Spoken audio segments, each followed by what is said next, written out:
to a community story, and we're going to begin with a Ronald Johnson of Harrisburg, PA, and we're going to hear all about what it means to be born with sickle cell disease and yet be a sibling of those with sickle cell trait and have one of your parents have sickle cell disease and another with sickle cell trait. What's that life like from the early stages all the way through adulthood and now well into his late 50s? What's that mean and what's it like? You're going to hear all about it as we meet Ronald Johnson face to face in an interview. Muhammad is sort of a nice brother. Well, he's sort of the best brother ever in the whole wide world. Because he gave me bone marrow. His bone marrow. My brother Muhammad. I might want to change that world to the universe. Muhammad is the best brother in the whole wide universe. Hello and welcome to today's webcast. This is Dwayne Golden, and I'm happy to be here with you today to share with you more community stories, beginning with Ronald Johnson. You don't want to miss this. We had an opportunity to walk through what it is like in the life of someone with sickle cell disease and or a family member of someone with sickle cell disease, and in this case, both. Let's take a look and see what happened in this amazing interview with Ronald Johnson. All right, it's Dwayne Golden, and I'm here today on behalf of the Sickle Cell Council as a part of a trend that we want to do to reduce the lack of awareness that goes on with sickle cell disease. And as I talk about this, I want you to note we're telling community stories, and these community stories will inform you and bring you up to speed on just what's going on with sickle cell disease so that you can certainly have a greater awareness on how you can impact your community by reducing the number one blood-related hereditary disease in the country. I'm here today with Ronald Johnson. Ronald Johnson, not only as a board member of the Sickle Cell Council, but he's also one who has sickle cell disease himself and grew up as a partial caregiver because his own father had it. But I don't want to steal the story. Ronald, how are you today? I'm faring. You're I'm faring faring. during this dampness. Yeah. Okay. Well, Ronald and I've learned that we have a special bond. We're born in the same year. And so we got ourselves a little bond here, but we also bond around this idea of sickle cell disease. And today we're going to learn about his story, growing up in a home where your parent has sickle cell disease and you also have it yourself. Ronald, talk to me. You were at an age when you learned that you were different than your siblings and some of the other kids. What was that like for you? And about what age was it that you identified to have sickle cell disease? I guess it must have been about 7 because my siblings, I was raised by a single mother. Okay. And she's the one with the trait. And she, when she worked and I was in a crisis, her and my 2 siblings had to sit up with me all night. As a matter of fact, they had to buy this reclining rocking chair so I could be sitting on their lap while they rocked me all night to try to ease the pain. Wow. And most people aren't even aware that not just having sickle cell disease is the story. Most don't know of the continued emergency room visits. Many don't Oh, know of what it would mean to not just be up all night, but now to be on IV meds and or potential strokes. They're not aware of that. So this is really key for a youngster sitting in your mother and sister's lap. That's powerful within itself. But let's talk a little bit about a day at school. You're in first, second, third grade or somewhere in there, and you see all the other kids are being able to be out and play and so forth, but you've been having a tough day, maybe that week or that weekend or something, and yet you can't really do it like others. What was that like when you realized that you were a little bit different and sometimes you couldn't do the same thing? well, it was really rough for me because my mother back in those days had to go to the school and explain what sickle cell was, that anything could cause me to go into a crisis. So if I overexerted myself, they would only allow me to move around for maybe 10 or 15 minutes. Then I had to sit for an hour or two. So it was really different for me. Yeah. It's interesting is we have people right now who are watching this, whether it's on YouTube or whether watching it on Facebook or watching it live, and they don't know something. They didn't understand when they hear that a child has sickle cell disease or an adult what that means. It's interesting to me, most of all, Ronald, that the number of people that don't understand that with sickle cell disease, going back even the year you were born, it was not likely to survive beyond the age between 30 and 40. It just wasn't likely. And we thank God for the advancements of medicine, but at the same time, new innovations that help bring someone relief and reduce the need for some transfusions and ER visits. Talk to me about this. As a teenager in high school, maybe you wanted to play sports with other kids. Maybe you did get to, and but you had to do things a little bit differently when you got home, and you couldn't take the ice baths, or I don't know. Talk to me about that. What was it like for you as you began to get into the adolescent years and know that you Oh, have sickle cell disease and you have limitations? those were the rebellious years, Uh because oh. if you weren't in my circle, Yeah. you actually didn't know. And then I would just disappear because I was in crisis, and I would come up with some cockamamie excuses, because remember, I was born in the heart of the stigma. If you would turn the dictionary to stigma, you liable to see my face Uh oh. because I didn't let nobody know what was going on. That's why I run my mouth so much now. Well, it's interesting. I think none of us are exempt from those teenage rebellious years, but in the same token, you had the struggle of your identity as a teenager, which means being rebellious and doing some things, and like you're saying, using it for excuse. But you also still had the reality of the disease and what it meant to go through painful crisis. By this time, by your teenage years, it's different for all patients. Had you experienced any surgeries by this point, or were you at all receiving continual transfusions? Talk to us about that. What was your uh, I, clinical I experience was like? I was receiving everything. I thought the hospital was my second home. I Okay. was in and out so much. And then it would be to the point where I just got tired and I laid at home a lot of days in horrific pain and Hmm. wouldn't refuse to go to the hospital, which did a disservice to myself, Okay. because my blood count would drop all the way down low. And then when I ended up in the hospital, there was transfusion after transfusion, and it just went on. Yeah, it's interesting. There's all kinds of different things that pop up in an interview like this, and I want each of you, anybody listening, to be aware of it. You know, if a person was transfusion dependent before 1989, they were subject and likely to receive blood that wasn't screened for specific things. It would not be uncommon for the average sickle cell patient who was older than the age of 40 to have already been exposed to hepatitis C and HIV and other things. So there were Mhm. all kinds of other risk involved, which really I think is important for us as we listen to you today, Ronald, is to note that you are not just what we consider a beneficiary of modern day medicine, but a miracle and blessed to still be here. As we know, there are many others.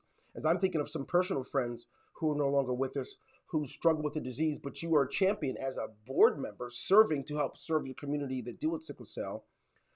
I want to talk about something different.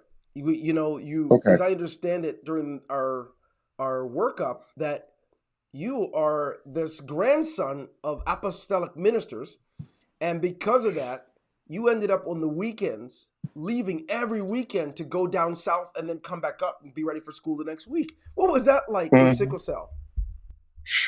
uh, you know, it was kind of rough, because when we got down there, I couldn't do anything. Hmm. Everybody else, all the rest of the kids were out playing, and I was stuck up underneath a skirt, because they didn't know what would cause me to go into a crisis. Right. So they was real particular about what I could and couldn't do. So and I retained a lot of information, and they made sure that I would be able to handle and take care of myself in case something was to happen to them. And they instilled God and family values, but I didn't get to see everything else the kids did, because I Uh, was stuck up underneath of them. There was an apple tree in the backyard. I'd mhm. have to be in charge of collecting the apples after the rest of the boys climbed up the tree and shook the tree. Well, it's interesting, Ronald, that many would think about traveling itself in the old days. I'm born the same year as you, and I remember going south a lot. My family lived in Florida, and so when we would go south Hmm. for weddings or funerals, it was not uncommon that we couldn't even use the bathroom in certain places going down, because it wouldn't serve African Americans. Side of the So I'm road. curious, what was it like for you traveling through Oh southern yeah. states, late Oh, 60s, oh, early 70s, when you were going into crisis and you needed a physician? Talk to us. Did you have any experiences with that kind of thing? Uh, uh, normally, the physicians in the South weren't like up here in the North. I Okay. happened to have landed a great child physician, a pediatric physician up here by the name of Helen Stein. She Okay. was on Second and Kelker, I believe it was, Okay. and she was really interested in my well-being. And even when I went into the hospital, that's who would come in and treat me and tell them what to do. And back then, of course, in those days, their answer to everything was phenobarbital. Yeah, that's right. So, and it didn't even touch the pain for real, but Sure. it did help, you know. Mhm. So, Yeah. but going up and down that highway, just stop on the side of the road, Yep. and it was my first experience, with racism, Hmm. as a little boy, because you couldn't go into certain places because there were still certain parts of towns where, you just weren't allowed to go unless your family was going there to work. And even then, you weren't using those bathrooms, from what I remember. No, And no. so, yeah, Mm-mm. what I love is to hear that our community can get the validity behind more than just the name of a disease, and more the fact that they understand cells are sickled. There's so much more. So, I don't want to become too technical or any of those things, but for those of you listening, which one has sickle cell disease, it changes everything. The landscape changes. A typical day in the winter, a typical swim at the public pool, a typical day when everyone else is getting ready for the game and you play for the same team, it's a different landscape. What happens is with these cells that are sickled, they get sticky and they won't navigate through your body the way that your other cells will. And so when someone has this experience, you have to understand it creates great pain as these cells kind of clog up and so forth. And which the challenge really begins when someone looks at you, they don't see it. For Ronald, for you, my brother, I know it must have been horrible for people to look at you and say, "What? He must be faking it." I mean, how's he in pain? They couldn't identify with it. So this kind of an interview is important, and I thank you for giving us your Yeah, time. And yeah. did you play any high school sports or even intramural or No, anything at all?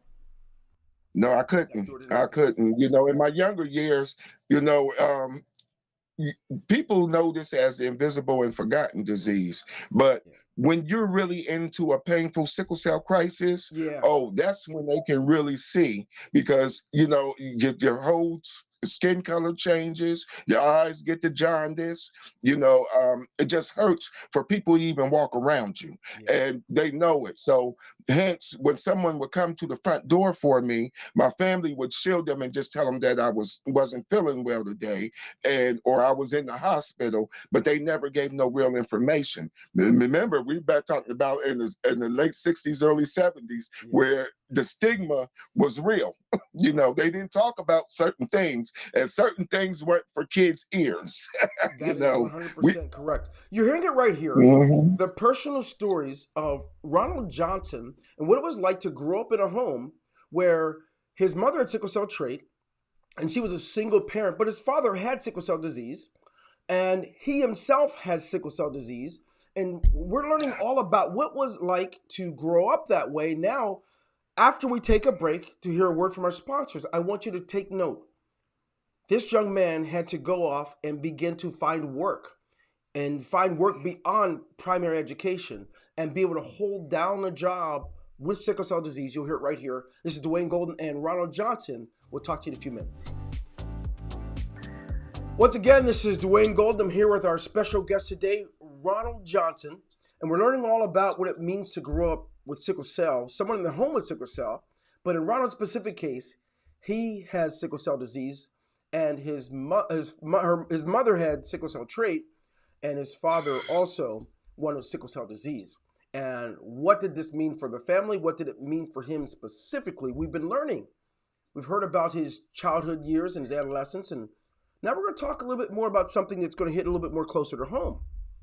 In a year where we all are getting past COVID-19, and it's challenging enough with someone who has all the health in the world. Ronald, today we're going to talk a little bit about now, for you, you're out of high school. What do you do? Where do you go from there? Do you go get a job? Or are you going to college? What's going on with you, and what role does sickle cell disease play in your life at this time period?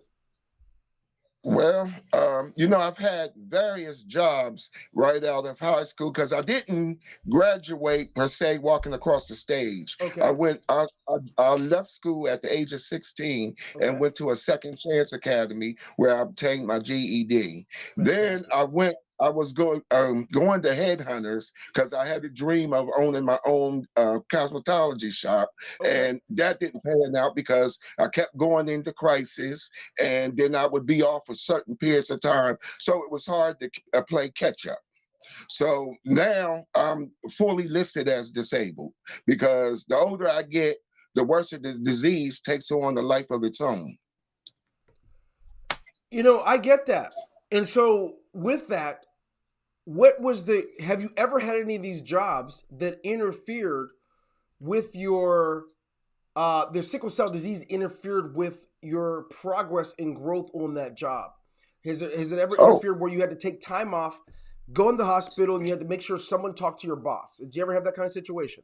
yeah, I had that a lot. When with me having various jobs, if you go feeling good and go in on a normal day, Mm-hmm. you know, within a blink or a twinkling of an eye, I would be in the midst of a full crisis and don't know how it happened because I tried to pace myself and wouldn't overexert myself, Yeah. but it would just come. It would just come, and we had no control of when a crisis would hit. Okay. Wow. So I'm imagining that did you when you fill out an application, now a lot of people are very uncomfortable with filling out applications because in some ways you lose some of your dignity when you have to disclose information. Many jobs will ask a person, are you a convict? And that if you're a convict, it feels uncomfortable. Many will ask, is there any health related disease that you have or that would make make you unable to perform the task that you're given? So talk to me about that. What was that like for you when you filled out job applications and you were going to work for someone? What was it like for you? Did you disclose early on, I've got sickle cell disease, sometimes I'm just not going to make it? How did that work for Yeah. you? Did you hide it and have to live under the stress of that? Talk to me. At first, I would put the sickle cell down, but then you weren't gainfully unemployable. So then, when I filled out other applications, I just would leave it blank. And Okay. then when, I got sick and kept getting sick, they made it seem like I just didn't want to work because they really didn't have no idea.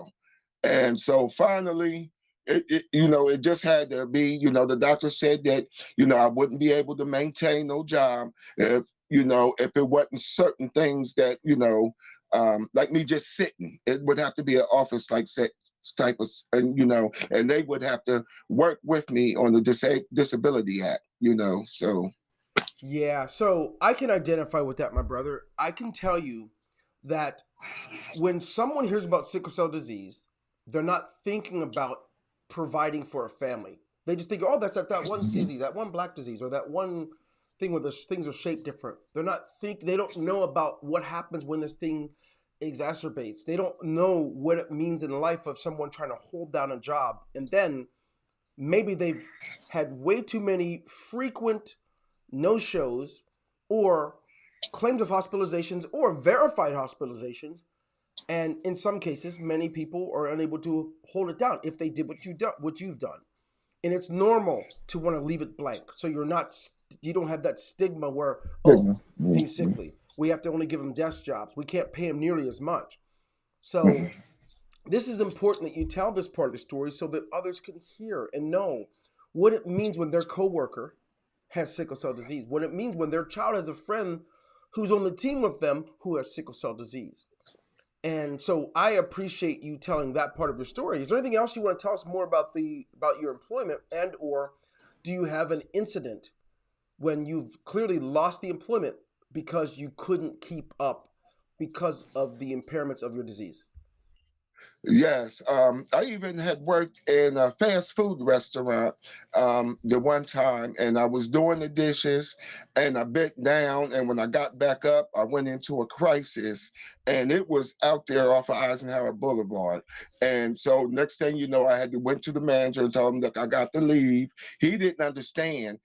Even when you came back to work with a doctor's excuse, Mm-hmm. it didn't seem to matter. Because they weren't willing to accommodate you. So, and then it gets kind of rough. It gets kind of rough when you're trying to stay gainfully employed. So, While you're listening to this interview, I want you to get this. I want you to understand wherever you are. Don't pause it. Don't stop it yet. I want you to check this out. As you hear about what Ronald's going through, understand that this disease is more related to geography than color or gender and things that you might think that are causing it. So as you hear these stories and you hear about this man in the United States, in the north, in central Pennsylvania, understand this is happening around the globe in different places near the Mediterranean, folks that are living in the east. And you'll find that in those cases, it's similar stories. But right here, we do have a role that we can play as a community by contributing and participating. Today, I think, after hearing you, Ronald, I think of one of the students who have sickle cell disease in his elementary school. And just a few weeks ago, we've heard that both parents had COVID, and they weren't sure what to do with the child because they didn't want to expose him because he's at greater risk. These are things that folks aren't thinking about when they make a contribution. They may believe they're paying for a dinner, or they may believe they're paying to walk in a walkathon. Where their funds go and assist us at the South Central PA Sickle Cell Council. I want you to not only go to the website, learn more about the disease, and find out what you can do to contribute. You can contribute using PayPal. You can contribute by finding out if you want to volunteer. You can contribute by maybe you have something you normally would have thrown away and you want to donate it. Find a way that you can make a difference in the lives of the next child, the next generation coming through, because there's a lot of them. We can do better as a community with our screening. We can do better as a community at having a listening ear for those of us who employ people. We can do a much better job as we are debating over someone we want to judge who parks close in a handicapped spot, who looks healthy when we don't know anything about them. I think we can do a better job as a community. And Ronald, you're doing a great job today at helping us in being able to do that. So remember, go to our website. That is www.scpascc.org, where you can find out what you can do to make a difference. Also, stay tuned for a future community story that you will hear to be able to participate in and learn more about this. Once again, this is Dwayne Golden and Ronald Johnson. Ronald, we're not done. What I want to do before we go for our next commercial break, I would love for you to tell us a little bit about this idea of, now at your age, we're the same age, so as a caregiver for your mother with sickle cell disease, there are times it's hard for you to care for yourself, and yet you do that, and yet still insist on being a caregiver for her. What is that like for you with sickle cell disease? Please. well, we're 5 generations in. And so when I go into a crisis, I call I call my sister. And when I call her, she calls everybody else. And then the house fills up. Okay. So they're doing great because they prepare our meals. They make sure and see if I need anything or she needs anything. And it was a learning process for them. The younger ones, because my nephews and them, they're in their early 40s. Okay. And so them and their wives and their family, everybody knows about the sickle cell and how to pretty much take care of the both of us. So it's a blessing that come from a strong foundation like that. Yeah, it sounds like it. So I'm curious. So how many siblings do you have? I have three brothers and 2 sisters, but I don't believe in steps and halves, No, so of I course not. claim everybody. Yes. So Are you the only one with sickle cell disease of your siblings? Um, Everybody has traits, Right. but I'm the only one with the active disease. Besides, I have a niece, and she's in her 30s, and she's always at Penn State Milton Hershey, and I've been trying to get her involved with the council for a long time, but I'm still working on her. Okay. All right. So you hear it. Ronald is one of 5 siblings who has the disease, and the others have the trait. I myself have the trait, right? I get that. Now, what's interesting is a lot of people won't understand the need or the reasoning behind this idea of screening, right? And it's like, what's the big deal? Well, it's interesting, Ronald. With screening, parents have an opportunity to make an intelligent decision. Parents have an opportunity to make a decision that can assist them before they have a child, and then also help them to be in front of it and learning what things they can do about it so they can be aware of the disease so they can help manage it better. It's no secret that through proper management, right, a person with sickle cell disease or a child with sickle cell disease has a much greater opportunity to participate in life. Here are some examples for you. I want you to note that currently there are many stars over the last 5 decades, people of notoriety who have had sickle cell disease. I think of Miles Davis, the great jazz musician. I think of Santonio Holmes of the Pittsburgh Steelers or the Super Bowl 2009, I believe. I think of many others who have had this disease, of singing artists and others, and who still have it. What's interesting is through screening, most of our sickle cell patients can do more in life if they get a head start with the knowledge of what their parents can know and what they can know. And that's the reason for screening. It makes a big difference. And we do understand that in the future, we'll see our military will now be doing screenings. I know when I got married, Ronald, I do have the trait, but before they can get my marriage license and so forth signed, they had my wife and I screened for it. My wife is Colombian from South America. They understood that it's not just a color disease. So as we hear and learn about you as the caregiver, and we know about you as the sibling, as the student coming up in high school and in grade school and middle school, and now we also learn about you as the uncle and the son, and we want to learn a little bit more about you, Ronald, so we can get closer to this idea of what it means for you and your story, so our community can know better. So here we go, Ronald. I imagine these years of adolescence have come up, and you meet people of the opposite sex, be it in high school, grade school, in adulthood. Has sickle cell disease interfered in any way with your relationships? And if they have, what type of things will they interfere with? Of course, appropriately said, things that are appropriate to mention right here. I would love to know more about that so our community can know this is real and it affects every part of our lives.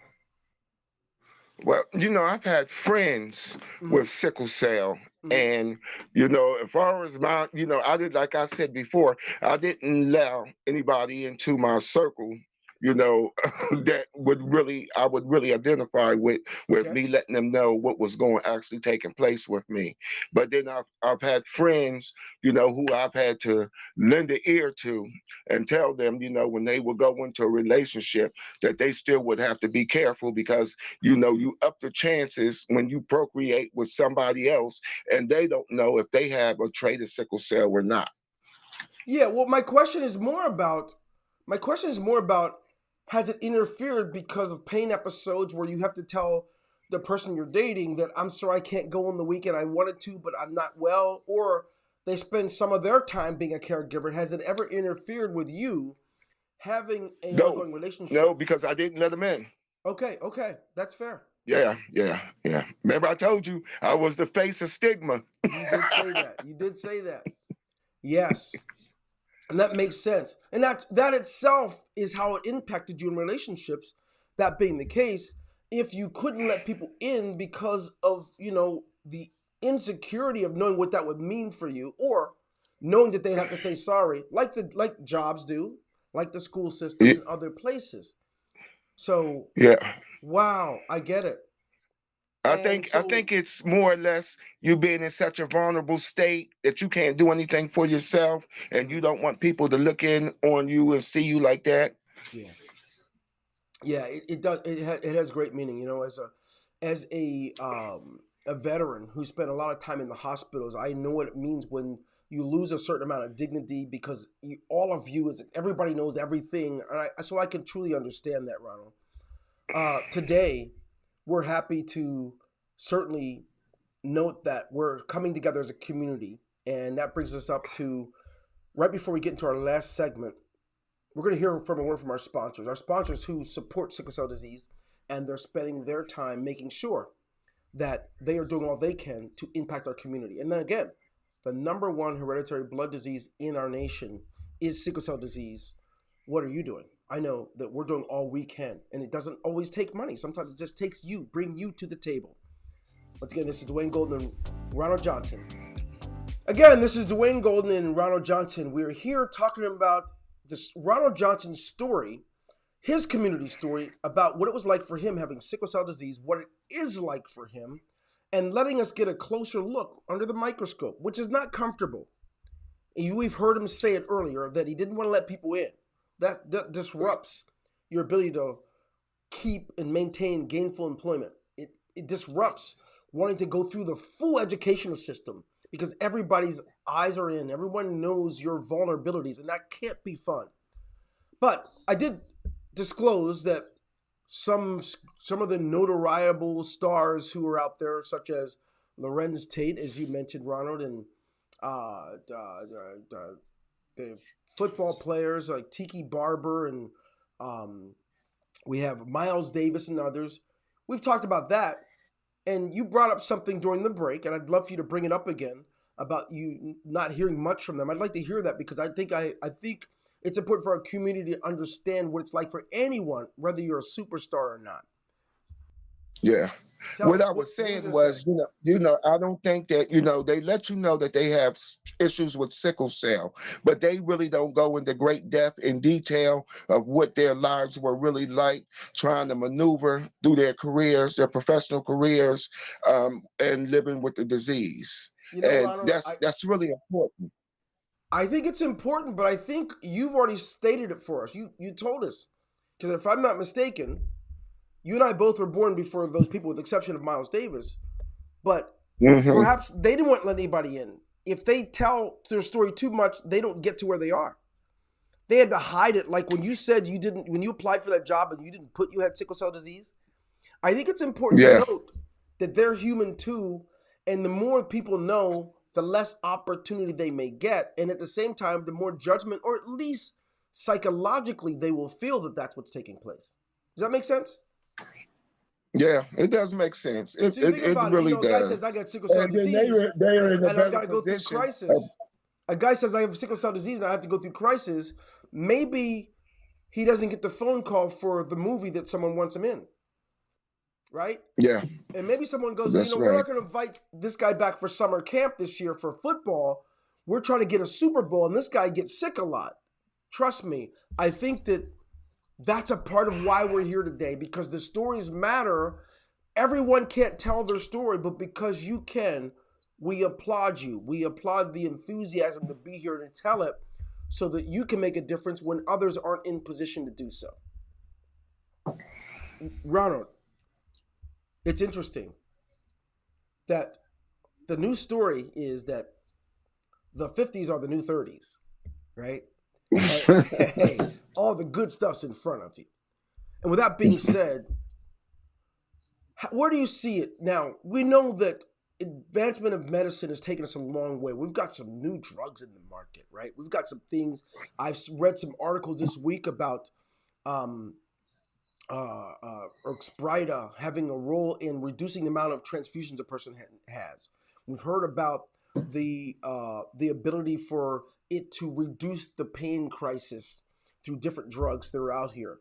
Let's talk about something that we didn't talk about. This is going to be uncomfortable for you because it means that you have to let people in and it doesn't feel fair. But if we're going to make a difference, we need to tell the story. My question is, have you had a stroke before? And if you have, how many have you had? We want to talk about that for a minute because I don't think people realize the connection between sickle cell disease and the secondary and tertiary other disorders that will come with it.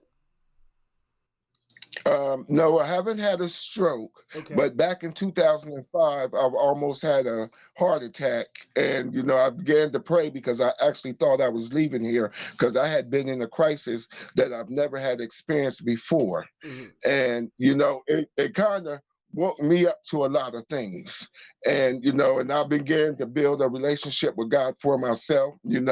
Although I've been in church all my life and been stuck with every prayer cloth pin there was, Yeah.